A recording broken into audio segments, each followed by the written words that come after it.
Magandang hapon po sa inyong lahat. Ako po ay si Billy Tasena. Nakatira po ako sa Rosario, Batangas. Na ako po ay nagsakit po ng cancer. Na select up po ako ng doktor. Buwan po ng February. Sabi po sa akin, ako daw po ay uoperahan dahil po ng aking sakit na cancer.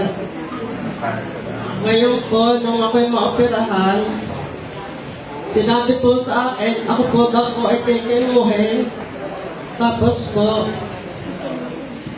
ang sinabi ko po sa kanila ay kung magkano po ang presyo ng chemo. Ang sinabi po sa akin, 100,000, 35,000. Ay ako po ay hindi makapayag na kimuhin at wala po akong ibigay na pambayad. Ngayon po nung ako po ay sa kasalukuyan po na lumabas nung ako'y maoperahan, sinabi po sa akin ng doktor, hindi daw po maaari, hindi ako kikimuhin.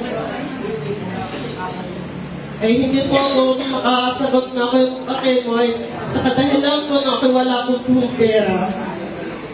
Ngayon po nung ako sinabi po ng aking tiya, makadalawang linggo akong makalabas, sabi po ako, uminom po ako ng mag-try po ako ng gamot na Quantumin. Hindi pa rin po ako makapayag. Sabi ko, hindi ako makapaniwala diyan sa gamot na yan.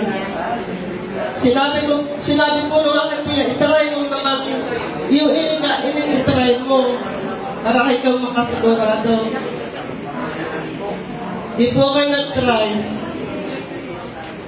Kung makaisang linggo po ako nung makapag-try, parang naramdaman ko sa sarili ko, na ako po ay kuminhawa. Dahil po nung ako po ay makalabas ko ng ospital na yun, isang linggo, talagang ako hindi humapaihe. Hindi ako mapadumi. Nung ako'y makainom mo ng gamot na yun,